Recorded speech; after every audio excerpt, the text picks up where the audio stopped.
la vie locale est quelque chose d'essentiel pour les communes. Et nous, collectivités, on peut jouer un rôle. On peut jouer un rôle comment? En aidant les sociétés locales, en les soutenant, en aidant tout ce qui touche le social, par exemple pédibus, les repas à domicile, en aidant la culture, en favorisant la culture locale, en favorisant la culture des citoyens de notre commune. Et ce que nous avons commencé à faire en créant un fonds spécifique pour ça. Mais également en mettant à disposition des commerces. Par exemple, les banques ont refusé de mettre un bancomat à Chardonne. Eh bien, nous, on a financé pour qu'il y ait un bancomat à Chardonne. Mais on doit aller plus loin. Il manque des places de parc pour les commerçants. On doit étudier la faisabilité d'un parking. Et la commune se doit, dans tous les locaux communaux qui sont dans la rue du village, de les mettre à disposition de commerces et pas d'assurances ou d'organismes similaires.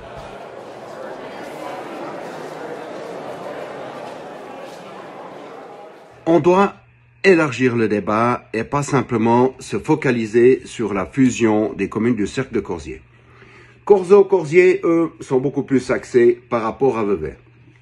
Avec Jonny, on a déjà des collaborations qui sont la fanfare, qui sont la bibliothèque, et celles-ci doivent être intensifiées, par exemple, surtout par rapport à la voirie.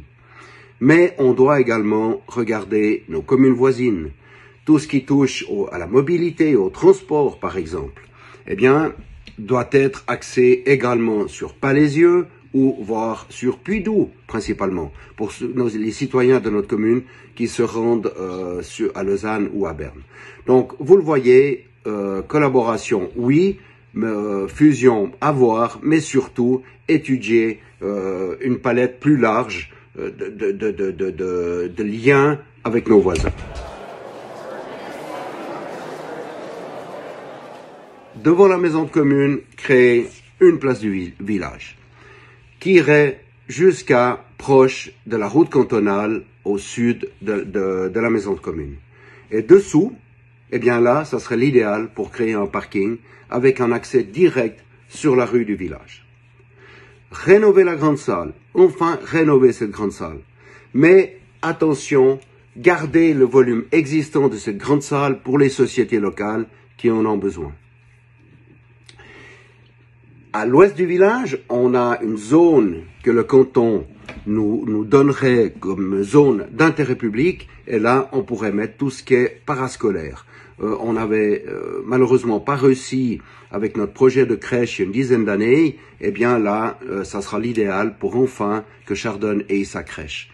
Étudier également, parce que c'est le seul endroit où on pourrait faire un gros volume au niveau habitation, la faisabilité d'un chauffage à distance qui pourrait couvrir l'ensemble de la rue du village et les bâtiments communaux. Finir la sécurisation de nos bandes rocheuses. Nous avons fait un peu plus que la moitié du territoire et il reste deux grandes zones rocheuses à sécuriser, et si on peut finir cette sécurisation, on pourrait dire qu'on a terminé avec les dangers naturels sur la commune de Chardonne. Surtout qu'on a des subventions qui seraient de l'ordre proche de 3 millions de la part du canton et de la Confédération. Et encore un point, c'est le développement touristique du Mont Pèlerin. Là, on doit faire quelque chose pour développer le Mont Pèlerin. Dans les choses faisables, à court terme, il y aurait la création d'un parcours didactique derrière les MS sur la valorisation du bois et de la forêt, et continuer ce qu'on a commencé à mettre en place, qui était la location de VTT électrique gérée par la commune pour les touristes qui arrivent au funiculaire au Mont Pèlerin. Voilà. Et il me reste 3 secondes simplement pour vous souhaiter le meilleur, et que ces temps difficiles qu'on est en train de traverser, ça soit quelque chose derrière nous. On est de tout cœur avec tout le monde.